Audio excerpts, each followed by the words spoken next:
السلام عليكم ورحمة الله وبركاته. ازيكم يا اصحابي يا حلوين؟ يا رب تكونوا بخير. النهاردة جاي احكي لكم قصة جميلة جدا، قصة سيدنا محمد صلى الله عليه وسلم. كان يا مكان يا سادة يا كرام، ما يحلى الكلام إلا بذكر النبي عليه الصلاة والسلام. في زمن بعيد جدا كان في مدينة جميلة في وسط الصحراء اسمها مكة، وكانت الناس هناك بتعبد الأصنام، يعني تماثيل من حجارة. كانوا مفكرين إنها هتسمعهم وتساعدهم، بس هم كانوا ناسين ربنا الحقيقي اللي خلق السماء والأرض. وفي نفس الوقت ده كان في راجل طيب جدا اسمه عبد الله، وست محترمة قوي اسمها آمنة. السيدة آمنة كانت حامل، بس قبل ما تولد عبد الله زوجها مات، ولما اتولد سموه محمد. وحصلت حاجة عجيبة جدا، أول لما اتولد في نور كبير قوي طلع من بيت آمنة ونور الدنيا كلها.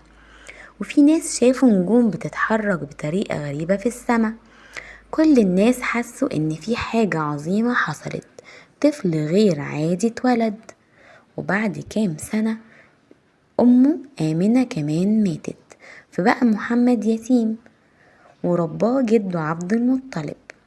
ولما جده مات عمه هو اللي رباه بعد كده.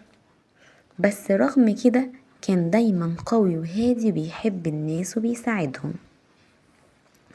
الطفل محمد لما كان صغير راح يعيش شوية مع مرضعة اسمها حليمة السعدية في الصحراء.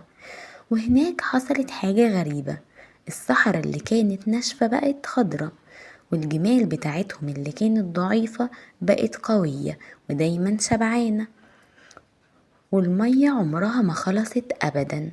وحليمة كانت تقول الولد ده بركة من عند ربنا.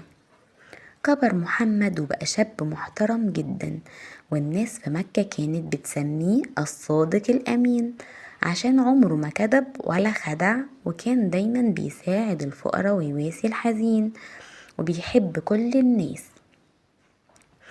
وفي يوم اشتغل تاجر عند ست غنية اسمها خديجة بنت خويلد، ولما شافته بيتعامل بالأمانة أعجبت بيه جدا واتجوزته.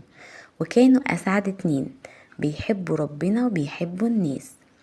وفي ليلة هادية جدا كان سيدنا محمد بيحب يقعد لوحده في جبل اسمه غار حراء، بيتفكر في خلق ربنا. لكن في ليلة مختلفة الدنيا كانت ساكتة جدا والهوا بارد، وفجأة ظهر له ملك عظيم جدا اسمه جبريل، وقال له بصوت قوي لكن مطمئن اقرأ. سيدنا محمد اتخض وقال له أنا مش بعرف أقرأ. فكررها جبريل تاني وتالت لحد ما قال له اقرأ باسم ربك الذي خلق. وقتها سيدنا محمد فهم ان ربنا اختاره يكون نبي عشان يعلم الناس يعبدوه ربنا لوحده من غير شرك. رجع محمد لمراته خديجة وهو مفجوع شوية وقال لها غطيني غطيني. فقالت له بهدوء ما تخافش، والله ربنا مش هيأذيك، انت طيب وبتساعد الناس. من اليوم ده بدأت رحلة صعبة جدا. سيدنا محمد بدأ يقول للناس في مكة قولوا لا إله إلا الله محمد رسول الله.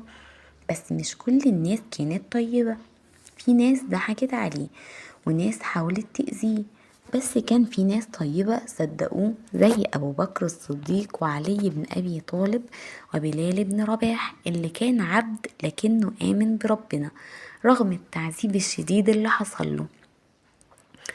وكان في كل مرة يحصل خطر ربنا ينجيه بمعجزة. مرة الكفار كانوا هيقتلوه لكن ربنا خلاهم ما يشوفوهوش أبدا، وخرج قدامهم من البيت بس هم ما شافوهوش. وساعتها هاجر هو وصاحبه أبو بكر للمدينة في رحلة الهجرة العجيبة. في الطريق استخبوا في غار، لكن في حمامة باضت على باب الغار، وعنكبوت عمل خيوط على المدخل.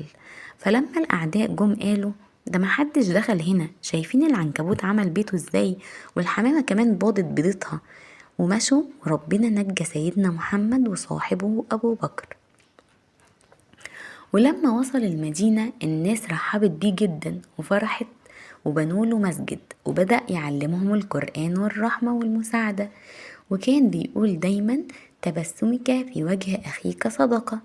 وبعد كذا سنة من الصبر والمعارك سيدنا محمد دخل مكة تاني، بس مش كمنتقم، دخلها متواضع وقال للناس اللي أذوه زمان روحوا انتم أحرار، وعفى عنهم رغم انهم أذوه ومرضاش ينتقم منهم أبدا. وبعد ما وصل رسالته وعلم الناس الخير رجع لربنا راضيا مطمئنا بعد ما نور الدنيا كلها وساب لينا القرآن والسنة علشان نتعلم منهم ونعيش بحب وسلام ونعبد ربنا. وبكده خلصت الحدوتة. حلوة ولا ملتوتة؟